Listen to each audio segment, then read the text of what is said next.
Maraknya kasus bullying atau tindak penindasan yang Video terjadi di bullying atau lingkungan pendidikan perundungan yang seperti dilakukan sekolah. oleh sejumlah Siswa remaja SMP putri di negeri di bawah umur Malang, di Jawa Cilacap, Timur yang Jawa diduga Tengah menjadi viral korban di Pada media kasus sosial. ini teman dengan sekolahnya memanggil sejumlah pihak Bullying pihak merupakan sekolah para ekspresi remaja menyimpang putri. pada anak dalam upaya pencarian jati diri.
Tahu sama laki-laki kok pokok lama kami nggak berani masuk. Ayo mau ambil lah. Ayo pegang.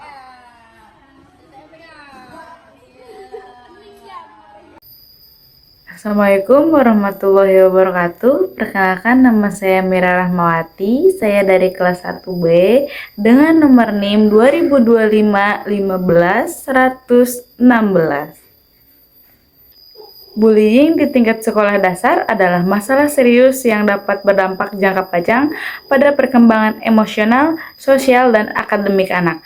Pada usia SD, anak-anak masih dalam tahap belajar memahami empati, perbedaan, serta cara berinteraksi yang sehat. Karena itu, tindakan mengejek, mengancam, memukul, mengucilkan, atau merundung melalui kata-kata dapat sangat mempengaruhi rasa percaya diri dan kesehatan mental korban.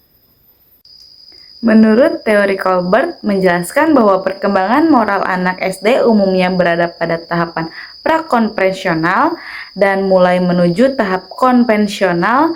Dari teori ini kita dapat memahami bagaimana anak melihat benar salah serta bagaimana guru atau pendidik harus menanganinya. Tahap prakonvensional pada usia 4-10 tahun, anak SD kelas rendah biasanya berada pada tahap ini. Mereka menilai sesuatu berdasarkan hukuman atau hadiah, bukan nilai moral yang lebih dalam. Implikasi terhadap bullying pada pelaku yaitu sering melakukan karena tidak memahami dampak jangka panjangnya, berpikir bahwa boleh melakukan selama tidak ketahuan atau tidak dihukum. Implikasi terhadap korban bullying, merasa takut melapor karena takut dihukum bersama-sama atau dianggap pengadu. Tahap konvensional usia 10 tahun ke atas, anak SD kelas tinggi mulai masuk tahap ini. Mereka mulai mempertimbangkan penerimaan sosial, aturan, dan harapan lingkungan. Implikasi terhadap bullying yaitu anak mulai sadar bahwa bullying merusak hubungan sosial, perilaku sering melakukan bullying untuk dianggap keren, diterima kelompok, atau sebagai tekanan sosial. Saksi kadang diam karena takut tidak diterima jika membela korban. Jadi, menurut saya, bullying adalah tindakan yang tidak pernah bisa dibenarkan karena merusak harga diri, rasa aman, dan kesehatan mental seseorang. Bullying bukan hanya soal kata-kata atau fisik, tetapi tentang penyalahgunaan kekuasaan, baik itu kekuatan fisik, status sosial, dan situasi yang dimanipulasi. Ada beberapa poin penting menurut saya. Yang pertama, Bullying menunjukkan ketidakdewasaan pelaku. Biasanya muncul dari rasa tidak aman, emosi yang tidak terkelola, atau keinginan untuk terlihat berkuasa. Orang yang percaya diri tidak perlu merendahkan orang lain. Yang kedua, korban tidak pernah salah. Tidak peduli bagaimana penampilan, perilaku, atau kelemahan seseorang, tidak ada alasan yang membenarkan bullying. Untuk yang terakhir, diam bukan berarti tidak terluka. Banyak korban memilih diam karena takut, malu, atau merasa tidak akan dipercaya.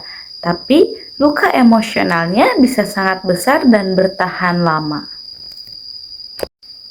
Sekian penjelasan dari saya, kurang lebihnya mohon maaf. Wassalamualaikum warahmatullahi wabarakatuh. Bye.